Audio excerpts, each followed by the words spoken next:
ayat yang 18 sampai 20. Coba di 1 dan 3. Oleh dia kedua pria dalam satu roh boleh jalan masuk kepada Bapa. Demikianlah kamu bukan lagi orang asing dan pendatang, melainkan kawan sewarga dari orang-orang kudus dan anggota keluarga Allah yang dibangun di atas dasar para rasul dan para nabi dengan Kristus Yesus sebagai batu penjuru. Di dalam dia tumbuh seluruh bangunan rapi tersusun menjadi bait Allah yang kudus di dalam Tuhan. Di dalam dia kamu juga turut dibangunkan di tempat kediaman Allah di dalam Roh. Amin. Jadi firman Tuhan pada malam hari ini berbicara tentang dipersatukan di dalam Kristus, yaitu adalah orang-orang yang dikatakan oleh dia kita kedua belah pihak dalam satu roh boleh jalan masuk kepada Bapa. Jadi yang awalnya kita tidak mengenal siapa itu Yesus di dalam kehidupan kita, dan pada saat ini kita masih yakin merupakan sebuah panggilan yang Allah kerjakan, yang Yesus lakukan sebelum dia mati di kayu salib. Dia mengerjakan seluruhnya dan sampai dia mati di kayu salib dan teladan surga itu merupakan sebuah pekerjaan yang Yesus lakukan untuk apa? Untuk yang awalnya kedua pihak itu tidak mengenal satu sama lainnya. Kalau Allah mengenal, tapi yang manusia tidak mengenal Allah yang mana yang bagi dia itu adalah membawa keselamatan. Tapi ketika Yesus datang, dikatakan oleh karena dia kita kedua belah pihak dalam satu roh boleh jalan masuk kepada Bapa. Jadi oleh karena Yesuslah kita sampai saat ini masih tetap bertahan, iman dan keyakinan kita itu merupakan hal yang tidak dapat dibayangkan sampai saat ini, karena orang tidak tahu kapan matinya, orang tidak tahu umurnya sampai berapa, tetapi ketika dia tetap masih bertahan di dalam Kristus itu merupakan suatu tanda bahwasanya kita adalah orang-orang yang terpilih, adalah orang-orang yang terpanggil, dan apa yang dia lakukan dari orang-orang yang percaya itu adalah digenapi melalui Yesus Kristus dengan dia mau mempersatukan, dan dikatakan kita akhirnya boleh jalan masuk kepada Bapa. Jadi kita yang harusnya dikatakan dimurkai, kita yang harusnya dihukum, tetapi oleh kasih karunia daripada Allah sendiri, maka kita boleh jalan masuk kepada Bapa. Demikianlah kamu bukan lagi orang asing dan pendatang, melainkan kawan sewarga dari orang-orang kudus dan anggota-anggota keluarga Allah. Jadi inilah yang menjadi apa yang selama ini Yesus lakukan, apa yang selama ini Yesus kerjakan bagi dunia ini, yaitu adalah untuk membawa yang asing atau yang pendatang tadi, atau yang bukan dari umat Israel tadi, akhirnya dapat mengenal Yesus Kristus juga di dalam kehidupan dan mempercayainya sebagai juru selamat di dalam kehidupannya. Tetapi bagi mereka yang di luar Kristus, mereka tidak akan memahami tentang apa kekudusan, apa arti daripada keselamatan yang Yesus berikan, apa arti daripada jalan yang dimaksud kepada Bapa ini, tidak akan mengerti kalau mereka tidak mengenal, mereka tidak mengerti siapa itu Tuhan daripada yang kita yakini saat ini. Oleh karena itulah di sini dikatakan demikianlah kamu bukan lagi orang asing dan pendatang, karena memang yang Yesus lakukan bagi kehidupan kita itu adalah untuk mencuci setiap dosa-dosa kita. Jadi kita dikatakan sebagai umat pilihannya, kita sudah dikuduskan, itu merupakan oleh karena kematian Yesus di kayu salib itu tadi, sehingga setiap orang-orang yang harusnya dihukum, tetapi oleh karena persembahan daripada Yesus Kristus itu sendiri, atau kebenaran yang sejati daripada Yesus Kristus itu sendiri, maka kita berhak juga menerima bagian daripada anggota-anggota keluarga Allah tadi yang dibangun di atas dasar para rasul dan para nabi. Jadi ini yang membangun atau yang menyampaikan daripada kebenaran firman Tuhan ini, yang menyampaikan mulai dari dia hidup sampai dia mati. Ada yang ceritanya banyak sekali yang mati oleh karena dia percaya kepada Kristus, dan tetap saja sebagai batu penjurnya itu adalah Yesus Kristus itu sendiri. Jadi walaupun itu disampaikan oleh siapapun juga manusia yang menyampaikannya, tetapi dasarnya adalah tetap Yesus Kristus sebagai yang menyelamatkan. Jadi memang manusia boleh menyampaikan tentang kebenaran ini, tapi Yesus adalah dasarnya, adalah dasar supaya dia itu dapat mengenal Allah. Oleh karena itulah dikatakan di dalam dia tumbuh seluruh bangunan rapi tersusun menjadi bait Allah yang kudus di dalam Tuhan. Jadi dia membuat yang bait Allah yang sesungguhnya itu adalah di dalam setiap keyakinan kita itu tadi. Jadi keyakinan setiap orang-orang yang percaya kepada Tuhannya itu merupakan sebuah bait Allah yang dulu dinanti-nantikan oleh bangsa Israel, sampai sekarang masih dinanti-nantikan tentang bait Allah ini. Tapi ketika ketika kita meyakini Yesus Kristus sebagai Tuhan dan Juru Selamat, itu adalah bait Allah yang telah dibangun di dalam setiap kehidupan kita. Dikatakan bangunan yang rapi tersusun menjadi bait Allah yang kudus di dalam Tuhan. Jadi ini merupakan tentang rohani yang ada di dalam setiap hati kita yang tertanam. Itu merupakan sebuah bait Allah yang ditanam melalui Yesus Kristus. Oleh karena itu ayat yang ke-22 yang terakhir dikatakan di dalam Dia kamu juga turut dibangunkan menjadi tempat kediaman Allah di dalam roh. Jadi fungsi daripada bait Allah itu tadi itu adalah keyakinan kita meyakininya bahwasanya roh yang daripada Allah itu senantiasa menyertai di dalam setiap hidup kita sampai akhir daripada kehidupan kita.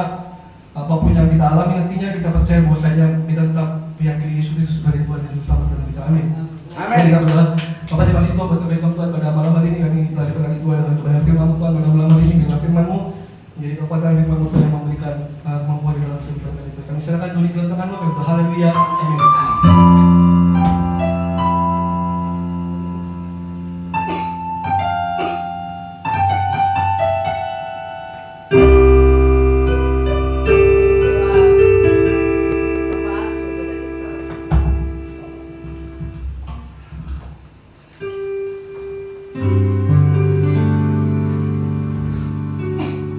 Mari kita berdoa.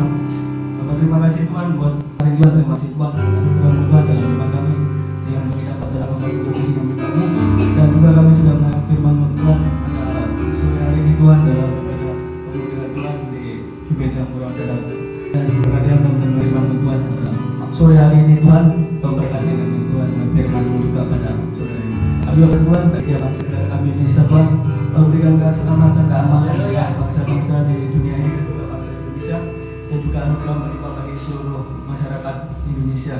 Juga kami berdoa Tuhan bagi setiap perjalanan dimanapun setiap anak-anak berada Tuhan, Kau menyertai selalu dalam kemurahan Tuhan dan Tuhan dimanapun setiap perjalanan berada. Kami juga berdoa Tuhan bagi yang sakit Tuhan, memberikan kesehatan Tuhan dalam tubuh setiap yang sakit dan berikan anugerah kesembuhan dalam yang sakit pada malam hari ini. Terima kasih Tuhan Yesus Kristus. Kami juga berdoa Tuhan bagi setiap warga kami tempat Tuhan menyertai selalu dalam perlindungan dan anugerah Tuhan dan kemurahan Tuhan bagi setiap kami dalam persembahan memberkati kami dengan tangan kami di dalam nama Tuhan Yesus Kristus. Haleluya. Amin. Amin.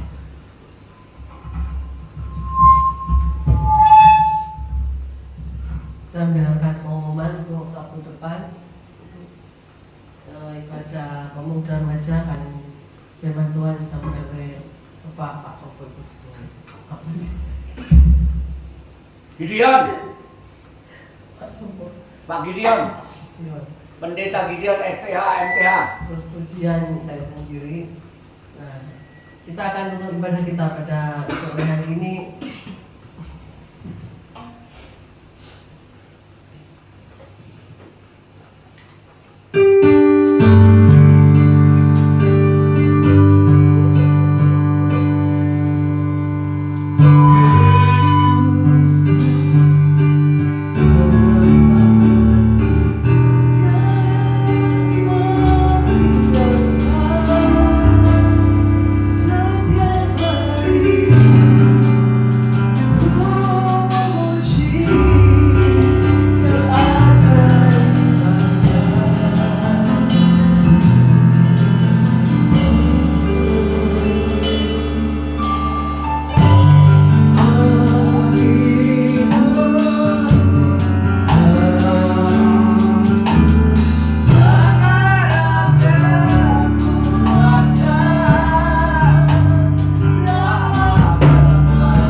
pada kami pemuda-pemudi gereja Betel Tabernakel Kasih Karunia ini Tuhan.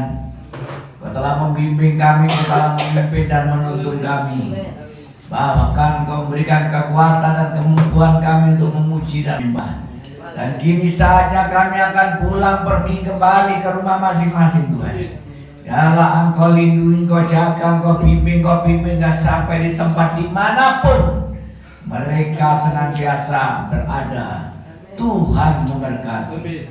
Saudara-saudara yang kekasih, pulang dengan membawa damai sejahtera dan sukacita, kekuatan, kesehatan dan kesembuhan, bahkan berkat berlimpah-limpah dalam nama Yesus. Diberkati semua kalangan. Amin. God bless.